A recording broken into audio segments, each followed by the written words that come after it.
எங்களை பாதுகாத்து பராமரித்து காலமே தேவ சமூகத்தில் வந்து நிற்க எங்களுக்கு நீ பாராட்டிருக்கிற கிருபைக்காக நன்றி. வந்திருக்கிற தேவ ஜனங்களை அபரிதமாக ஆசீர்வதிப்பீராக. 6 முதல் முடிவரை இந்த கால ஜப தியானத்தை கர்த்தர் எங்களுக்கு ஆசீர்வதித்து கனப்படுத்தும். அதிசயங்களை காணப்படும். ஆண்டுடைய பிரசன்ஸ் கூட இருந்து வழி நடத்துவதாக. இயேசுவின் நாமத்தில் பிதாவே, ஆமென், ஆமென், ஆமென். ஸ்தோத்திரம், ஸ்தோத்திரம், ஸ்தோத்திரம். ஹல்லேலூயா. Praise the Lord. Hallelujah. ஸ்தோத்திரம், ஸ்தோத்திரம். ஹல்லேலூயா.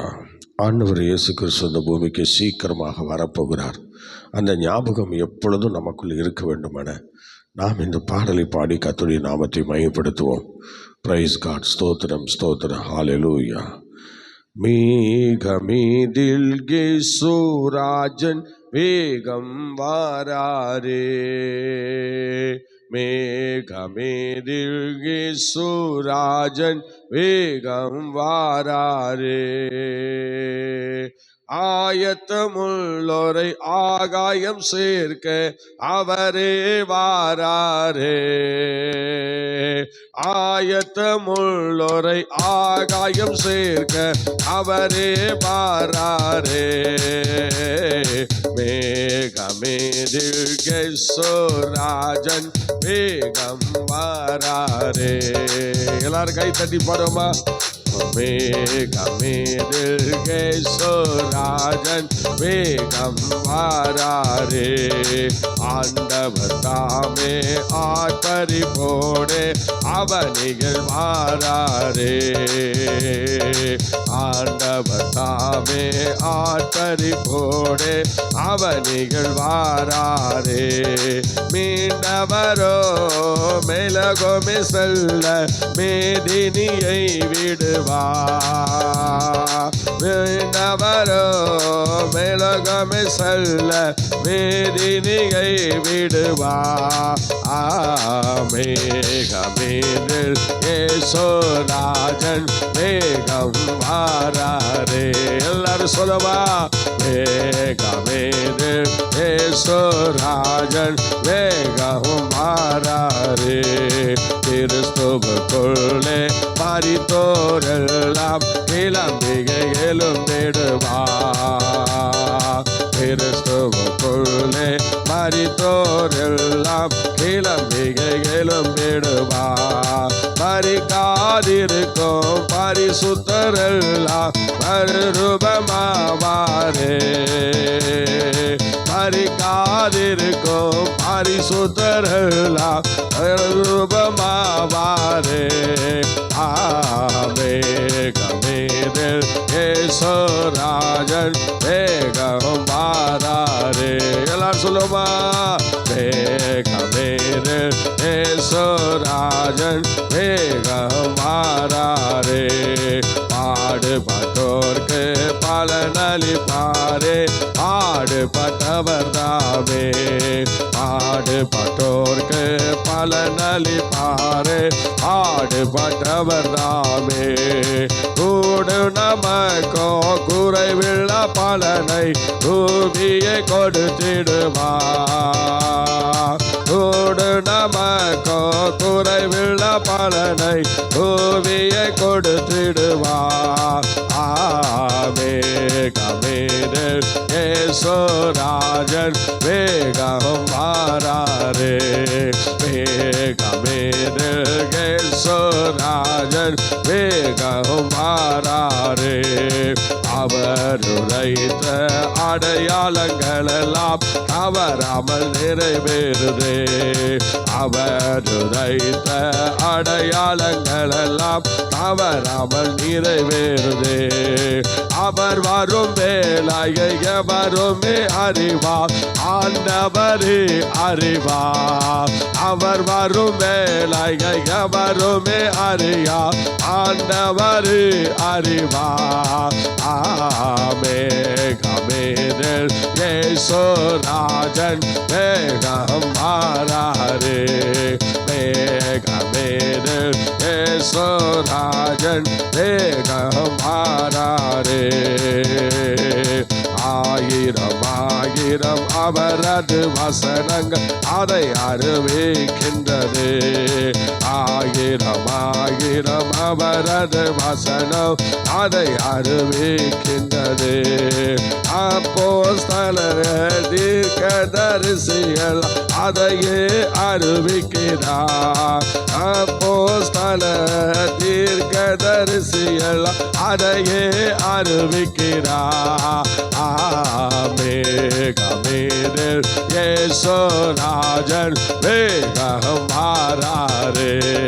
மேகமேதில் இயேசுராஜன் வேகம் வாராரே. 1000 வருடம் ஆளுகை செய்வார் ஆண்டவர் இயேசு தாமே. 1000 வருடம் ஆளுகை செய்வார் ஆண்டவர் இயேசு தாமே. நீதி சமாதானம் நிறைந்தே இருக்கும் ஜோதியின் ஆளுகைகள். நீதி சமாதானம் நிறைந்தே இருக்கும் ஜோதியின் ஆளுகைகள். மேகமேதில் இயேசுராஜன் வேகம் வாராரே. மேகமேதில் இயேசுராஜன் வேகம் வாராரே. அல்லேலூயா கீதமே பாடி அகமகிழ் நாடிடுவோம். அல்லேலூயா கீதமே பாடி அகமகிழ் நாடிடுவோம். வல்லவர் வாரோ வேலாயும் நீதோ மெல்லவே நெருங்கிடுதே. வல்லவர் வாரோ வேலாயும் நீரே மெல்லவே நெருங்கிடுதே. மேகமேதில் இயேசுராஜன் வேகம் வாராரே. மேகமேதில் இயேசுராஜன் வேகம் வாராரே. எல்லாரும் சொல்லுமா. மேகமேதில் இயேசுராஜன் வேகம் வாராரே. ராஜாதிராஜன் தேவாதி தேவன் வேகம் வருகின்றாரே. எல்லாரும் கவனிப்போமா. ராஜாதிராஜன் தேவாதி தேவன் வேகம் வருகின்றாரே. நம் இயேசு ராஜா வருவார் எந்தன் சுத்தரை சேருங்கள் என்பார். நம் இயேசு ராஜா வருவார் நம் சுத்தரை சேருங்கள் என்பார். ஆக நாம் இங்கு சேர்ந்திடுவோம். ஆக நாம் இங்கு சேர்ந்திடுவோம். ஆக நாம் இங்கு சேர்ந்திடுவோம். ராஜாதிராஜன் தேவாதி தேவன் வேகம் வருகின்றார். எல்லாரும் வாய் திறந்து ராஜாதிராஜன் தேவாதி தேவன் வேகம் வருகின்றாரே. முத்திரை பெற்ற சுத்தர் எல்லோரும் வெண்ணங்கி தரித்தவரா. முத்திரை பெற்ற சுத்தர் எல்லாரும் வெண்ணங்கி தரித்தவரா.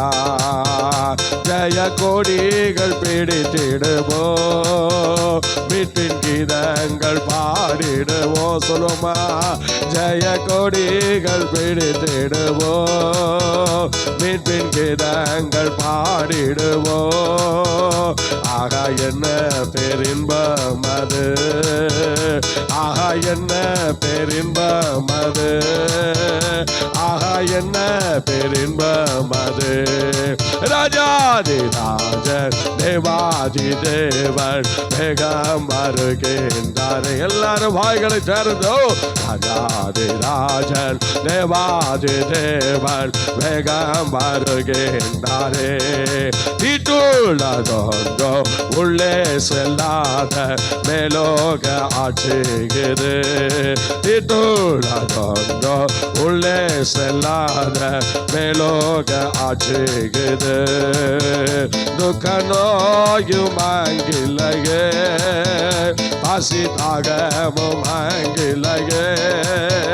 துக்க நோயும் ஆங்கிலையே பசிதாகமும் அங்கிலையே பெரும் அல்லேலூயா முழக்கமே பெரும் அல்லேலூயா முழக்கமே பெரும் அல்லேலூயா முழக்கமே ராஜாதி ராஜன் தேவாதி தேவன் வேகம் வருகின்றாரே ராஜாதி ராஜன் தேவாதி தேவன் வேகம் வருகின்றாரே என்ன சந்தோஷம் நித்திய சந்தோஷம் மீட்பேன் சந்தோஷம் இது என்ன சந்தோஷம் நித்திய சந்தோஷம் மீட்பேன் சந்தோஷம் இது சஞ்சலான் தவிப்புகிலையே நித்திய மகிழ்ச்சி நம் தலை மேலே சஞ்சலான் தவிப்புகிலையே நித்திய மகிழ்ச்சி நம் தலை மேலே தூய தேவனை காண ஓ தூய தேவனை காண தூய தேவனை காண ராஜாதி ராஜன் தேவாதி தேவன் வேகம் வருகின்றாரே அவன் ராஜன் தேவாதி தேவன் வேகம் வருகின்றாரே ராஜாதி ராஜன் தேவாதி தேவன் வேகம் வருகின்றாரே உயிரோடிருப்பதால் நாம் கண்ணால் அவரை காண்போம் நம்மே உயிரோடிருப்பதால் நாம் கண்ணால் அவரை காண்போம் நான் தூசிகளோதறிய தூய்மையை அணிந்திடுவோம் நாம் தூசிகளோதறிய தூய்மையை அணிந்திடுவோம் யேசுரத்தின் புண்ணியம் இது யேசுரத்தின் புண்ணியம் இது யேசுரத்தின் புண்ணியம் இது ராஜாதி ராஜன் தேவாதி தேவன் வேகம் வருகின்றாரே சொல்லுங்க பார்க்கலாம் ராஜாதி ராஜன் தேவாதி தேவன் வேகம் வருகின்றாரே பரிசுத்தவான்கள் பரிசுத்தமாகோ காலம் இதுவே தானே எல்லாரும் சொல்லுமா பரிசுத்தவான்கள் பரிசுத்தமாகோ காலம் இதுவே தானே நீதிமானே நீதி செய்குமா பலனோடு வாரே நின்றாரே நீதிமானே நீதி செய்குமா பலனோடு வாரே நின்றாரே ஆமென் இயேசுவே வாரும் ஐயா ஆமென் இயேசுவே வாரும் ஐயா ஆமென் இயேசுவே வாரும் ஐயா ராஜாதி ராஜன் தேவாதி தேவன் வேகம் வருகின்றாரே எல்லாரும் சொல்லுவோம் ராஜாதி ராஜன் தேவாதி தேவன் வேகம் வருகின்றாரே ராஜாதி ராஜன் தேவாதி தேவன் வேகம் வருகின்றாரே ராஜாதி ராஜன் தேவாதி தேவன் வேகம் வருகின்றாரே ராஜாதி ராஜன் தேவாதி தேவன் வேகம் வருகின்றாரே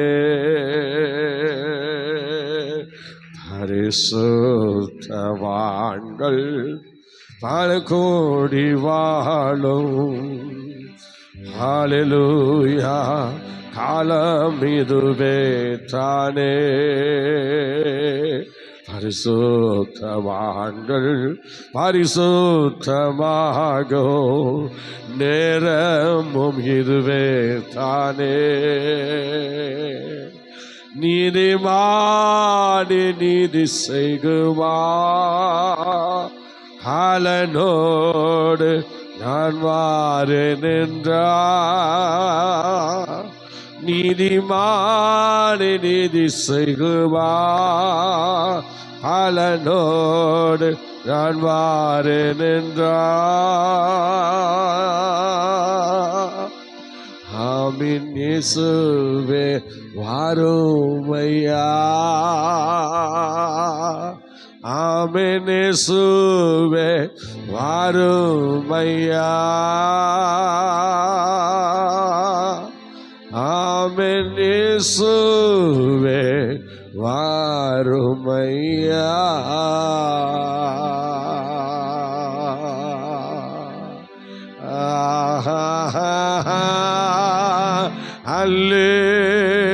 அல்லேலூயா.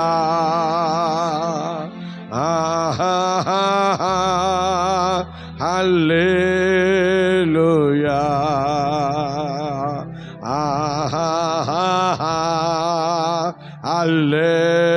அல்லேலூயா.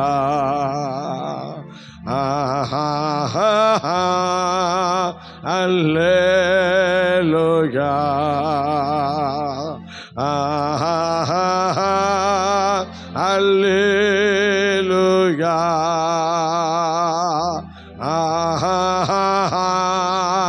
அல்லேலூயா. அல்லேலூயா.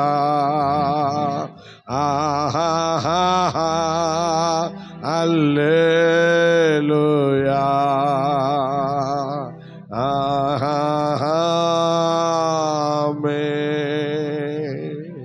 கரங்களை தட்டி கர்த்தரை மகிமைப்படுத்துவோம். Hallelujah. Hallelujah. Hallelujah. Hallelujah. Praise the lord. ஸ்தோத்திரம் ஸ்தோத்திரம் ஸ்தோத்திரம் ஸ்தோத்திரம். ஜெபம். ஆரோக்கியராஜ் ஜெபம் பண்ணுவார்.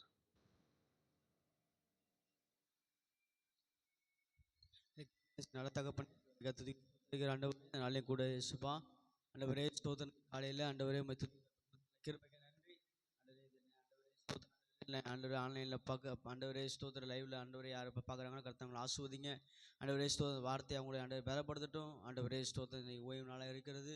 ஆண்டவரே இந்த வார்த்தையை கேட்டு நாங்கள் ஆண்டவரே தேவனை நாங்கள் ஆண்டவரே ஸ்தோத்திரம் ஆண்டவரே ஸ்தோத்திர தேவன் நாங்கள் துதிக்கிறதுக்கு கிருபை தாங்க ஆண்டவரே. இந்த வார்த்தை எங்களை ஆண்டவர் சோர்ந்து போகலாம் தேட்டட்டும். ஆண்டவரே ஸ்தோத்திரம் ஆண்டவர் வார்த்தை கேட்க இருக்கிறோம். எங்களுடைய ஆண்டவரே காதில் கர்த்தரை வித்து சிந்தனை பண்ணுவீராக. ஆசுவதேஸ் நல்ல பிதாவே, ஆமென். அல்லேலூயா. கர்த்தருடைய நாமம் மகிமைப்படுவதாக. இந்த நாளிலே தேவ சமூகத்திலே வந்திருக்கிற உங்களை யாவரையும் வாழ்த்தி அன்போடு வரவேற்கிறேன். கர்த்தர் நம்மை ஆசீர்வதித்து கனப்படுத்துவாராக. இந்த நாளிலே நாம் இப்பொழுது நேற்றைய தினத்திலே 44வது சங்கீதத்தை வாசித்து கர்த்தரை மகிமைப்படுத்தினோம். இப்பொழுது 45ஆம் சங்கீதத்தை வாசித்து தேவனுடைய நாமத்தை மகிமைப்படுத்த போகிறோம். ஆகவே இப்பொழுது நாம் 45ஆம் சங்கீதத்திலே 17 வசனங்கள் இருக்கிறது. கவனிங்கள். ஸ்தோத்திரம். 45ஆம் சங்கீதத்திலே எத்தனை வசனங்கள் இருக்கிறது? நீங்கள் எல்லாரும் நல்ல வாயெல்லாம் சிறப்பாக கொண்டு வந்திருப்பீங்கன்னு நினைக்கிறேன். அதனால் கேட்குற கேள்விக்கு டக்குன்னு நீங்கள் பதில் சொல்லணும். இது பிரசங்கெல்லாம் அடிச்சுட்டு போயிட்டே இருக்கிறதுக்கு இந்த வார்த்தைகள் உங்களுக்குள்ளே வரணும். அதுக்காக தான் இந்த பிரயாசங்கள். நல்லா கவனிக்கணும். வாயை திறந்து பதில் சொல்லணும். இங்கே இருக்கிறவங்க பதில் சொல்லுங்கள். லைவ் மூலமாக பார்க்குறவங்க புரிஞ்சுக்குவாங்க. ஒரு அலையிலேயே சொல்லுவோமா? நீங்கள் சொல்கிற பதில் இங்கே கேட்கணும். நான் ஏற்கனவே உங்களுக்கு சொல்லியிருக்கிறேன், தூங்குற மாதிரி இருந்தால் தயவுசெய்து இங்கே வராதிங்க. வீட்லேயே நல்லா தூங்கிடுங்க. வசனத்தை கேட்குற மாதிரி ரகசியத்தை அறிந்து கொள்ளணுங்கிற நல்ல எண்ணத்தோடு நீங்கள் தெய்வ சமூகத்தில் விழித்து வசனத்தை நேராக என்ன தான் பார்க்கணும். காலை வேளையில் நான் எப்போதும் சொல்லியிருக்கிறேன், இந்த காலை வேளையில் வேற ஒன்று தரையை பார்த்துக்கிட்டு போவோம். அது மாதிரி நம்ம இருக்கக்கூடாது. நம்ம நேராக டைரெக்டாக இன்றைக்கி ஊழியக்காரங்க பிரசங்கம் பண்ணுறாங்கன்னா எந்தெந்த சபையிலலாம் ஊழியக்காரங்க பிரசங்கம் பண்ணுறாங்களோ நேராக அந்த பிரசங்கத்தை கவனிக்கணும். இல்லைன்னா நோட்டும் பேனையை வச்சு எழுதிட்டு இருக்கணும். மற்றபடி தலையை நீங்கள் கீழே போட்டிங்கன்னா அதுக்கு தான் சமம். Be careful. ரொம்ப எச்சரிக்கையாக இருங்க. தேவ பிள்ளைகள் இன்னைக்கு யார் தேவ பிள்ளைங்க யார் பரிசுத்தவான்கள்னே தெரியல. பரிசுத்தவான்கள் லிஸ்ட்டில் யார் யாரையோ கொண்டு போய் இன்னைக்கு வச்சு எல்லாரும் கேவலப்படுத்துகிறாங்க. ஆனால் பரிசுத்தவான்கள் யார்? வேத வசனத்தை இரவும் பகலும் தியானிக்கிற மனுஷன்தான் பரிசுத்தவான். ஸ்தோத்திரம். வசனத்துக்கு முக்கியத்துவம் கொடுக்கணும். முதலாவது வசனத்தை எழுதணும். எழுத படிக்க தெரியாதவங்கன்னா பரவாயில்ல, எழுத தெரிஞ்ச நீ இந்த வசனத்தை அலட்சியம் பண்ணும்போது நிச்சயமா சொல்றேன், நீ ஆண்டவர் அவாய்ட் பண்ற, பரிசுத்தாவியானவர் அவாய்ட் பண்றீங்க. இதனால நமக்கு எந்த விதமான ஆசீர்வாதமும் இல்லை. நன்றாய் தெரிந்து கொள்ளுங்கள். வசனத்தை நன்றாக படிக்கிறவர்கள் அதை நன்றாக என்ன செய்யணும், சில ரகசியங்களும் சில காரியங்களும் வரும்போது நீ அதை எழுதாவிட்டால் நீ வசனத்தை தூஷிக்கிறவளாக இருப்பாய் என்று கண்டிப்பாக புரிஞ்சுங்க. ஏன்னா நிறைய பேர் ரொம்ப அலட்சியம் பண்றாங்க. இப்பெல்லாம் எழுதுறதுக்கெல்லாம் நேரம் இல்லை. ஏன்னா இப்போ இவங்களுக்கு பயங்கரமான வேலை, கடவுள் ஓவர் வேலை கொடுத்துட்டாரு. நல்ல கலெக்டர் வேலை, ஐபிஎஸ் வேலை, நிறைய வேலை வந்து போச்சு. அதனால இப்போ கடவுள் சமூகத்தில் வார்த்தைகளை பிடிக்கிறதுக்கோ படிக்கிறதுக்கோ எழுதுறதுக்கோ இப்போலாம் நமக்கு நேரமே இல்லை. அநேக சபைகளில் இப்போ எல்லாம் கெட்டு போயிட்டு தான் இருக்கிறோம். ஒருத்தரும் முன்னேறின பாடில்லை. ஸ்தோத்திரம். ஆகவே எனக்கு அன்பானவர்களே, வசனம் வரும்போது கேட்ச் பண்ணிக்கங்க. ஸ்தோத்திரம். தவற விட்டவன் சவுல், ஆனால் அவன் வாழ்க்கை மாறி போச்சு. அவன் ராஜ்யபாரத்தை இழந்தான். வசனத்தை கேட்ச் பண்ண தெரிஞ்சிருக்கணும், வசனத்தை பிடிக்க தெரிஞ்சிருக்கணும், வசனத்து மேல கவனமா இருக்கணும். வசனம் வரும்போது யாருக்கோன்னு சொல்லிட்டு இருக்காத, நான் சொல்லிய இந்த வசனமே கடைசி நாளில் நியாயம் தீர்க்கும் என்று சொல்லுகிறது. ஆம், எதிர்காலங்களில் கர்த்தருக்கு ஊழியம் செய்கிறோம் என்கிற தரிசனம் இல்லாதவர்கள் தான் இப்படி செய்வார்கள். ஆகவே எதிர்காலத்தில் நான் ஆண்டவருக்கு ஊழியம் செய்யணும்னு சொல்றவங்க கண்டிப்பா பயந்து வசனத்துக்கு முக்கியத்துவம் கொடுத்து அதை பதிவு செய்வார்கள். ஆமாம், கர்த்தருடைய பிள்ளையே, இந்த அருமையான வேளையிலே இந்த சங்கீதம் 17 வசனங்கள் அடங்கிய ஒரு சங்கீதமாக இந்த சங்கீதம் காணப்படுகிறது. இது கோராகின் புத்திரர் தான் இதையும் பாடியிருக்கிறார்கள். இந்த சங்கீதத்திலே மேலே ஹெட்லைனில் வருது பார்த்தீங்களா, சோசானிம் என்கிறதான ஒரு பெயர் வருது பார்த்தீங்களா. அது 6 நரம்பு இசைக்கருவி என்று பொருள். அதுக்கு இன்னொரு பொருள் இருக்கிறது. என்னவென்றால் லீலி புஷ்பம் என்கிறதான பெயரோடும் சாரோனின் ரோஜா என்கிற அந்த சூழ்நிலையோடும் அது அர்த்தம் வகிக்கிறது. ஆகவே இந்த அருமையான வேளையிலே தேவ பிள்ளைகள், இந்த வசனங்களை நாம் சரியாக ஸ்தோத்திரம் நாம் படித்து கர்த்தரை மகிமைப்படுத்துவது நல்லது. இந்த மாதிரி பின்னணி சம்பவங்கள் நமக்கு வருவதற்கு வாய்ப்பில்லை. ஆனாலும் இதை நாம் தெரிந்து அதை கர்த்தருடைய நாமத்திலே அதை பதிவு செய்யும் போது அது நமக்கு ஒரு ஆசீர்வாதமாக இருக்கும். அதில் இந்த சங்கீதமானது இயேசு கிறிஸ்துவனுடைய 2ஆம் வருகையை குறிக்கிறதாகவும் காணப்படுகிறது. அது மாத்திரல்ல, மேசியாவை குறித்து எழுதப்பட்ட சங்கீதமாகவும் இந்த சங்கீதம் காணப்படுகிறது. அதோடு முடியாமல் இந்த சங்கீதத்தை எப்பொழுது பாடினார்கள் என்றால், சாலமன் பார்வோனின் குமார்த்தியை விவாகம் செய்யும்போது அந்த பாடலை சாலமனுக்காக பாடியிருக்கிறார்கள். சாலமனுக்காக இந்த பாடலை பாடி ஆண்டவருடைய நாமத்தை மையப்படுத்தி இருக்கிறார்கள் கோராகின் புத்திரர். அவ்விதமாக அதனால தான் இப்போ சாலமனுக்காக அவருடைய திருமண நாளிலே பாடப்பட்டதுனால இன்றைக்கு எல்லா திருமணங்களிலும் இந்த வசனத்தை வாசிக்கிறார்கள். இந்த 45ஆம் சங்கீதம் என்று சொல்லும்போது சாதாரணமாக எங்கே திருமணம் நடந்தாலும் அந்த திருமணத்தில் எல்லாம் இந்த சங்கீதத்தை வாசித்து கர்த்தரை மகிமைப்படுத்துகிறார்கள். ஆம், கர்த்தருடைய பிள்ளையே, இந்த அருமையான நாட்களிலே இவ்விதமாக ஸ்தோத்திரம் இந்த சங்கீதத்தை குறித்து பலவிதமான காரியங்களை நாம் பார்த்து ஆண்டவரை மகிமைப்படுத்தலாம். ஆகவே இன்றைக்கு ஸ்தோத்திரம் இந்த 45 சங்கீதத்தை நாம் 3 பகுதியாக பிரித்து பார்க்கும்போது 1 to 8 வசனங்கள் வரை நாம் படிக்கும்போது மணவாளனின் மகிமை என்று சொல்லப்படுகிறது. நான் கவனிக்கணும், 1 to 8 வசனங்களை வரை நாம் தியானிக்கும் போது அது மணவாளனின் மகிமை என்று சொல்லப்பட்டிருக்கிறது. அடுத்தது 9ஆம் வசனத்திலிருந்து 14ஆம் வசனம் வரைக்கும் மணவாட்டியின் மேன்மை என்று சொல்லப்பட்டிருக்கிறது. நல்ல கவனிங்கள், 9ஆம் வசனத்திலிருந்து 14ஆம் வசனம் வரை மணவாட்டியின் மேன்மை என்று சொல்லப்பட்டிருக்கிறது. ஸ்தோத்திரம். அடுத்தது 3வது பிரிவாக அங்கே சொல்லப்படும் போது 15 to 17 வசனங்கள் வரை ராஜ சமூகத்தில் உண்டாகும் களிப்பு என்று சொல்லப்பட்டிருக்கிறது. ஹல்லேலூயா. ராஜ சமூகத்தில் உண்டாகும் களிப்பு 15ஆம் வசனம் முதல் 17ஆம் வசனம் வரை இவ்விதமாக 3 பிரிவுகளாக இந்த வசனங்களை நாம் பிரித்து அதை தொகுத்து வசனத்தை தியானிக்கும் போது அதில் நிறைய சத்தியங்கள் நமக்கு வெளிப்படுகிறது என்பதை நாம் அறிந்து கொள்ள வேண்டும். ஆகவே இந்த வசனங்களை நாம் புரிந்து கொள்வோம், அறிந்து கொள்வோம். இப்பொழுது 1வது வசனத்தை நாம் படிக்கலாம். சங்கீதம் 45:1. என் இருதயம் நல்ல விசேஷத்தினால் பொங்குகிறது, ராஜாவை குறித்து பாடின கவியை சொல்லுகிறேன். என் நாவு விரைவாய் எழுதுகிறவனுடைய எழுத்தாணி. என் நாவு விரைவாய் எழுதுகிறவனுடைய எழுத்தாணி. எழுத்தாணி. இன்னொரு முறை படிங்க பார்க்கலாம். என் இருதயம் நல்ல என் விசேஷத்தினால் இருதயம் பொங்குகிறது. நல்ல விசேஷத்தினால் பொங்குகிறது. அல்லேலூயா, அல்லேலூயா. ஸ்தோத்திரம். மத்தேயு சுவிசேஷம் 22ஆம் அதிகாரம் 1ஆம் வசனம் படிங்க பார்க்கலாம். மத்தேயு சுவிசேஷம் 22ஆம் அதிகாரம் 1ஆம் வசனம் படிங்க. இயேசு மறுபடியும் அவர்களோடே உவமைகளாய் பேசி சொன்னது என்னவென்றால், பரலோக ராஜ்யம் தன் குமாரனுக்கு கல்யாணம் செய்த ஒரு ராஜாவுக்கு ஒப்பாயிருக்கிறது. பரலோக ராஜ்யம் தன் குமாரனுக்கு கல்யாணம் செய்த அந்த பரலோக ராஜ்யம் அருமையான அந்த எஜமானனுக்கு தன் குமாரனுக்கு திருமணத்தை செய்யக்கூடிய ஒரு நல்ல விசேஷத்தினால் அவனுடைய இருதயம் நிறைந்து காணப்பட்டது. அன்றைக்கும் ஒரு திருமணம் தான் நடந்தது. ஆனால் இந்த ராஜாவை குறித்து சொல்லும் போதும் அங்கே இந்த வசனத்தின்படி பார்க்கும்போது இங்கேயும் நல்ல ஒரு விசேஷத்தினால் ராஜாவின் இருதயம் காணப்படுகிறதாக இங்கே இந்த வசனத்தின் மூலமாக சொல்லப்படுகிறது. இன்னும் படிக்கலாம். நீங்கள் இன்னொரு வசனம் படிங்க. மத்தேயு 25:1 படிங்க பார்க்கலாம். மத்தேயு 25:1. புத்தி இல்லாதவர்கள் தங்கள் தீவெட்டிகளை எடுத்துக்கொண்டு போனார்கள், என்னையோடு கூட கொண்டு போகவில்லை. நீங்க ஃபுல்லா வாசிங்க, அப்படியே வாசிட்டே இருங்க. புத்தியுள்ளவர்கள் தங்கள் தீவெட்டிகளோடு கூட தங்கள் பாத்திரங்களில் எண்ணெயையும் கொண்டு போனார்கள்.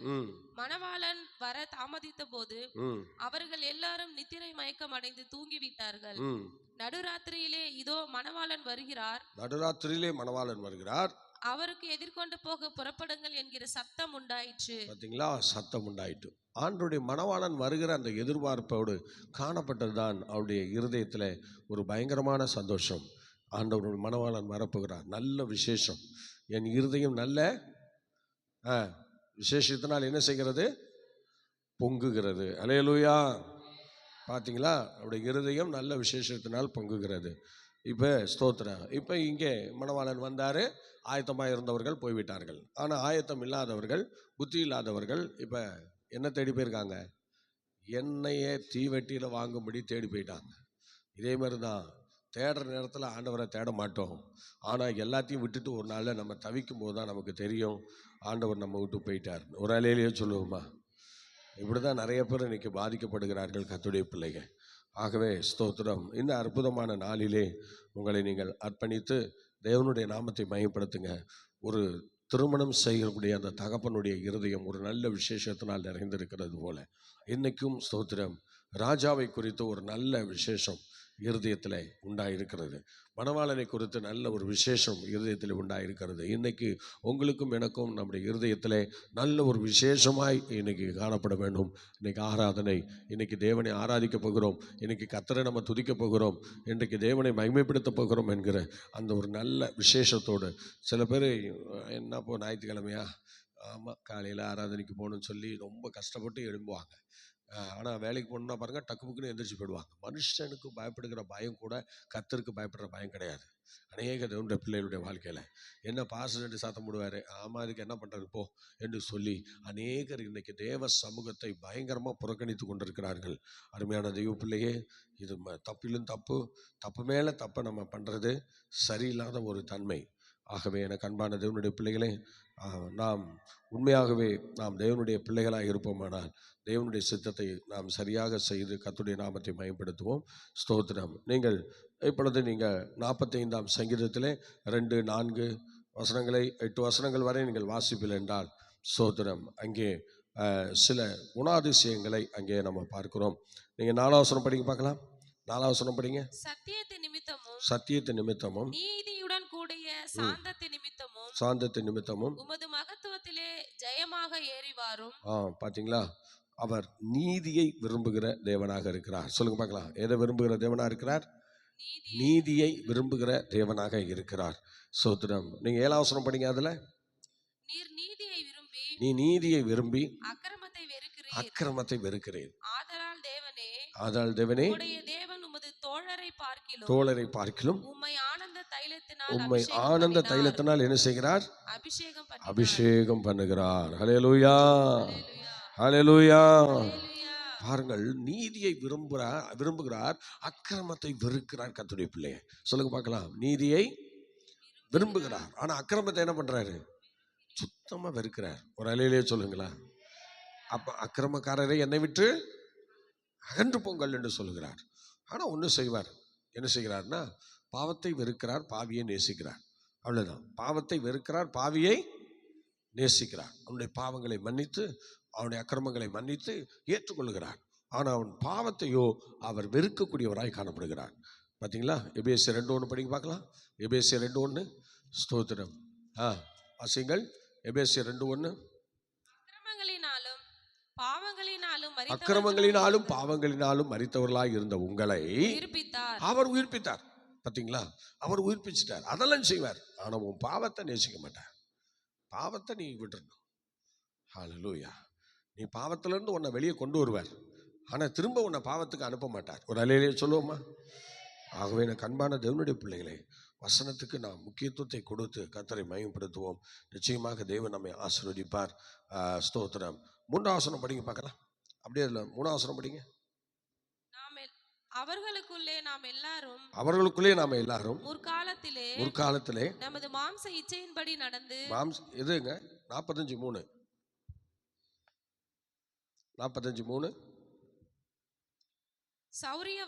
சௌரியவானே உமது மகிமையையும் உமது மகத்துவமாகிய உம்முடைய பட்டயத்தையும் நீர் உம்முடைய அறையிலே கட்டிக்கொண்டு சத்தியத்தின் நிமித்தமும் நீதியுடன் கூடிய சாந்தத்தின் நிமித்தமும். பாத்தீங்களா? சத்தியத்தின் நிமித்தம் நம்முடைய தெய்வம் சத்தியத்தை நேசிக்கிறார். சொல்லுங்க பார்க்கலாம். என்ன நேசிக்கிறார்? சொல்லுங்க, என்ன நேசிக்கிறார்? ஆமா, சத்தியத்தை கை கொண்டு வருகிற நீதியுள்ள ஜாதியே உள்ளே பிரவேசிக்க வாசல்களை சொல்லுங்க, வாய் திறந்து சொல்லுங்க. என்ன செய்யணும்? தரவுங்கள். சத்தியத்தை கை கொண்டு வருகிற நீதியுள்ள ஜாதி உள்ளே பிரவேசிப்பதற்கு வாசல்களை திறவுங்கள். ஹல்லேலூயா. யோவான் சுவிசேஷம் 16ஆம் அதிகாரம் 13ஆம் வசனம் படிங்க. யோவான் சுவிசேஷம். சத்திய ஆவியாகிய அவர் வரும்போது சகல சத்தியத்துக்குள்ளும் உங்களை நடத்துவார். அவர் தம்முடைய சுயமாய் பேசாமல் தாம் கேள்விப்பட்ட யாவையும் அவர் வரப்போகிற காரியத்தையும் பேசுவார். ஒரு அலையிலே சொல்லுவோமா? சத்தியத்தை கை கொண்டு நம்ம ஜீவிக்க வேண்டியது ரொம்ப கடமையா இருக்கு.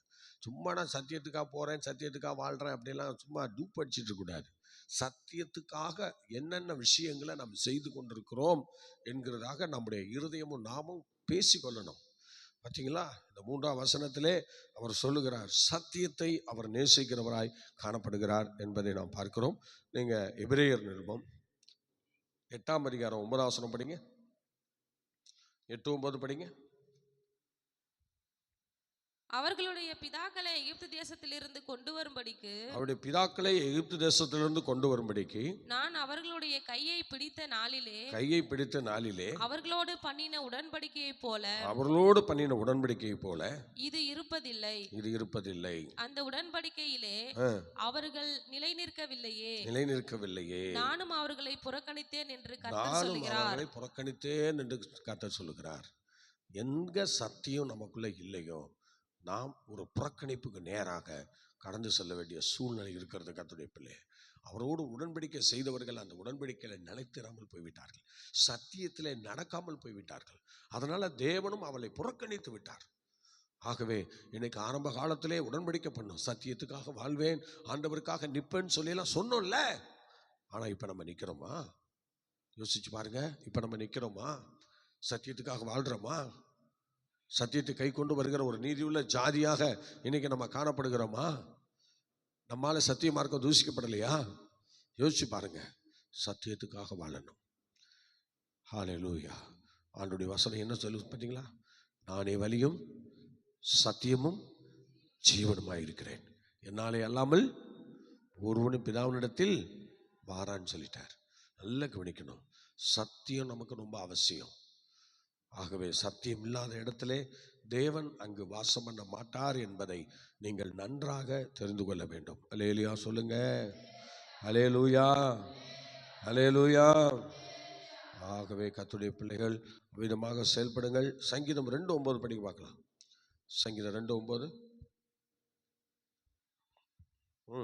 சீக்கிரம் படிங்க. இருப்புக்கோலால் அவர்களை நொறுக்கி குயக்கலத்தை போல் அவர்களை உடைத்து போடுவீர் என்று சொன்னார். ஸ்தோத்திரம். அந்த மூன்றாவது வசனத்தை திரும்ப படிங்க. மூன்றாவது வசனத்தை திரும்ப படிங்க.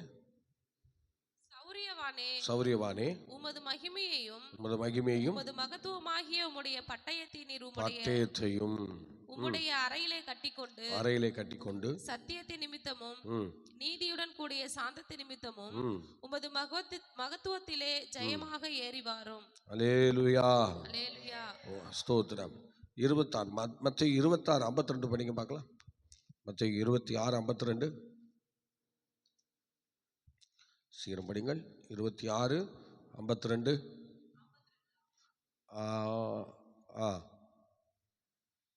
படி. அப்பொழுது இயேசு அவனை நோக்கி, உன் பட்டயத்தை திரும்ப அதன் உரையிலே போடு. பட்டயத்தை எடுக்கிற யாவரும் பட்டயத்திலே மடிந்து போவார்கள். ஸ்தோத்திரம். அல்லேலூயா. இங்கே பட்டயத்தை குறித்தும் இங்கே அந்த வசனங்களிலே கூறப்பட்டிருக்கிறது.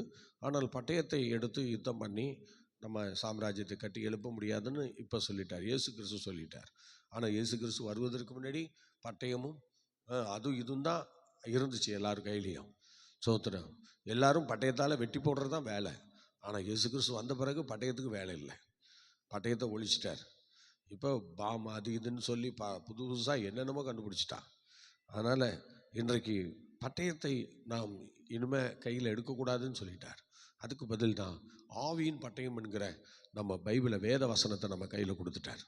அந்த பட்டயத்தை கீழே போட்டுட்டு இந்த பட்டயத்தை எடுத்துக்கணும். ஆகவே இந்த பட்டயத்தின் மூலமாக தான் நம்ம வாழ முடியும், நம்ம கடவுளுக்காக நிற்க முடியும் என்பதை நாம் தெரிந்து கொள்ள வேண்டும் கர்த்தருடைய பிள்ளைங்க. ஆகவே ஸ்தோத்திர, கர்த்தர் நம்மை ஆசீர்வதிப்பாராக. நீங்கள் 7ஆம் வசனத்தை படிங்க பார்க்கலாம். சங்கீதம் 45:7. துயரத்தினால் என் கண் ஏங்க 45 என்ன பண்றீங்க? நீதியை விரும்பி அக்கிரமத்தை வெறுக்கிறீர். நீர் நீதியை விரும்பி அக்கிரமத்தை வெறுக்கிறீர். ஆதலால் தேவனே உம்முடைய தேவன் உமது தோழரை பார்க்கிலும் உம்மை ஆனந்த தைலத்தினால் அபிஷேகம் பண்ணினார். அல்லேலூயா, அல்லேலூயா. நீதிமொழிகள் 1ஆம் அதிகாரம் நீதிமொழிகள் 12:28 படிங்க பார்க்கலாம். பாருங்கள், ஆனந்த தைலத்தினால் அபிஷேகம் பண்ணினார். ஸ்தோத்திரம். நம்முடைய ஆண்டவருடைய சமூகத்தில் ஒவ்வொரு வேலையும் செய்வதற்கு நமக்கு நல்ல ஒரு அபிஷேகம் தேவையா இருக்கிறது. படிங்க. நீதியின் பாதையில் ஜீவன் உண்டு. நீதியின் பாதையிலே ஜீவன் உண்டு. அந்த பாதையில் மரணம் இல்லை. அந்த 12:28ங்களா? 28. படிங்க, திரும்ப படிங்க. நீதியின் பாதையில் என்ன உண்டு? ஜீவன் உண்டு. அல்லேலூயா சொல்லுங்களேன். ஜீவனை குறித்து அங்கே சொல்லப்பட்டிருக்கிறது. இப்போ திரும்ப 7ஆம் வசனம் படிங்க. 45:7. நீதியை விரும்பி அக்கிரமத்தை வெறுக்கிறீர். ஆதலால் தேவனே உம்முடைய தேவன் உமது தோழரை பார்க்கிலும் உம்மை ஆனந்த தைலத்தினால் அபிஷேகம் பண்ணினார். உம்மை ஆனந்த தைலத்தினால் அபிஷேகம் பண்ணினார். ஏசாயா 61:1-3 படிங்க பார்க்கலாம். ஏசாயா 61:1-3. கர்த்தராகிய தேவனுடைய ஆவியானவர் என்மேல் இருக்கிறார். சிறுமைப்பட்டவர்களுக்கு சுவிசேஷத்தை கர்த்தர் என்னை அபிஷேகம் பண்ணினார். அல்லேலூயா, ஸ்தோத்திரம். சொல்லுங்க, கர்த்தர் என்னை என்ன செய்தார்? அபிஷேகம் பண்ணினார். அல்லேலூயா. பார்த்தீங்களா, சிறுமைப்பட்டவங்களுக்கு ஒரு ஊழியத்தை செய்வதற்கு, சுவிசேஷத்தை அறிவிப்பதற்கு ஆண்டவர் அந்த ஆனந்த தைலத்தினாலே நம்மை அபிஷேகம் பண்ணக்கூடியவராக இருக்கிறார். எந்த ஒரு விஷயத்தையும் அபிஷேகம் இல்லாமல் நம்ம தொடக்கூடாது, அபிஷேகம் இல்லாமல் செய்யவும் கூடாது. அல்லேலூயா. அது நமக்கு தேவையில்லாத ஒரு பிரச்சனையாக மாறிவிடும். ஆகவே இன்னைக்கு அபிஷேகம் என்று சொல்கிறது ரொம்ப முக்கியமானது. நீங்கள் மத்தேயு விசேஷம் 5ஆம் அதிகாரம் 4ஆம் வசனம் படிங்க பார்க்கலாம். 5:4. துயரப்படுகிறவர்கள் பாக்கியவான்கள், அவர்கள் ஆறுதல் அடைவார்கள். நல்லா கவனிக்கணும். துயரப்படுகிறவர்கள் பாக்கியவான்கள், அவர்கள் ஆறுதல் அடைவார்கள். ஸ்தோத்திரம். இப்போ இந்த சுவிசேஷத்தினாலே, இவ்வளோ அறிவிக்கிற சுவிசேஷத்தினாலே நமக்கு ஒரு ஆறுதலை மற்றவர்களுக்கு நாம் கொடுக்கக்கூடிய சூழ்நிலையிலே அந்த அபிஷேகம் நமக்கு ஊற்றப்படுகிறது. ஏசாயா 35:10 படிங்க பார்க்கலாம். ஏசாயா 35:10.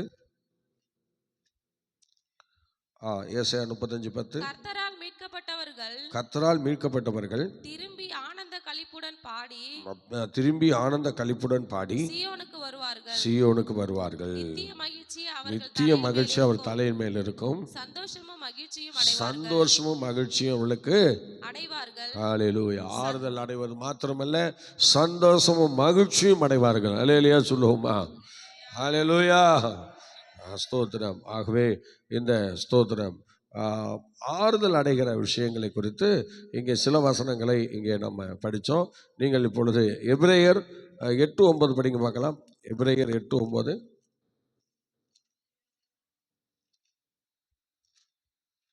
எபிரேயர் 8:9 படிச்சிட்டிங்களா?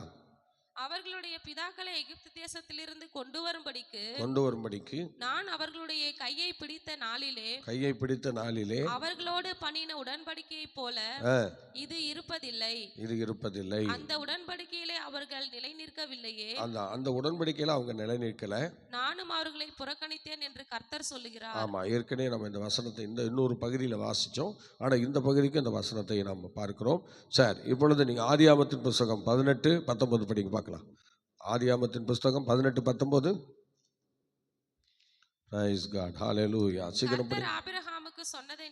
கர்த்தர் ஆபிரகாமுக்கு சொன்னதை நிறைவேற்றும்படியாக அவர் தன் பிள்ளைகளுக்கும் தனக்கு பின்வரும் தன் வீட்டாருக்கும் நீங்கள் நீதியையும் நியாயத்தையும் செய்து கர்த்தருடைய வழியை காத்து நடவுங்கள் என்று கட்டளையிடுவான். அல்லேலூயா, அல்லேலூயா. கர்த்தருடைய வழிகளில் நடங்கள் என்று கட்டளையிடுவார். லூக்கா சுவிசேஷம் 1:6 படிங்க, டக்குன்னு படிங்க. ஸ்தோத்திரம்.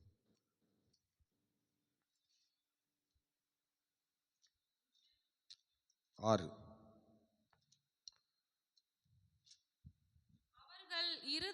இருவரும் கர்த்தரிட்ட சகல கற்பனைகளின்படியேயும் நியமங்களின்படியேயும் குற்றமற்றவர்களாய் நடந்து தேவனுக்கு முன்பாக நீதி உள்ளவர்களாய் இருந்தார்கள். அல்லேலூயா. சகரியாவும் எலிசபெத்தும் அவங்க அந்த நிலைமைக்கு இருந்த ஒரு சூழ்நிலையை நாம் பார்க்கிறோம். அவருடைய வாழ்க்கையில் அவங்க ரொம்ப ஆசீர்வாதமாக இருந்தாங்க. உண்மையிலேயே நீதி, நியாயப்பிரமாணம், கற்பனைகள் இதெல்லாம் கை கொண்ட ஒரு நல்ல புருஷன் மனைவி அப்படின்னு சொல்லும்போது ஒரு ஃபேமிலி அப்படின்னு எடுத்துக்கிட்டோம்னா சகரியா ஃபேமிலி தான். ஏன்னா இந்த ஸ்தோத்திரம் ஆசாரியர்கள் எவ்வளோ பேர் அங்கே இருக்கிறாங்க. ஸ்தோத்திரம். ஒவ்வொரு நாளும் 2500 பேருக்கு மேலே இந்த ஆசாரியர்களுக்கு அங்கே வேலை இருக்குது. அவ்வளோ வேலை செய்வாங்க. ஆனால் தூபம் காட்டுகிற வேலை இவருக்கு சீட்டு விழுந்தது. அதனால் தூபம் காட்டுகிற வேலை இவர் செய்கிறார். ஆகவே ஒவ்வொரு ஆசாரியனுக்கும் அங்கே மக்கள் அந்த ஆராதனையை பண்ணி அதன் மூலமாக வருகிற பலிகளை அப்படியே அவர்களுக்கு காணிக்கையாக சிலவற்றையெல்லாம் கொடுத்து அவர்கள் சொல்லுவார்கள். இந்த சோபாங்களை இப்படி ஆசாரியர்களுக்கு அது போய் சேர்கிறது. அவ்வளோ பேர் புருஷர்களே 6 லட்சம் அன்னைக்கு. ஆனால் இப்போ நமக்கு நிறைய ஆயிட்டாங்க. இப்போ ஊருப்பட்ட நபர்கள் ஆயிட்டாங்க.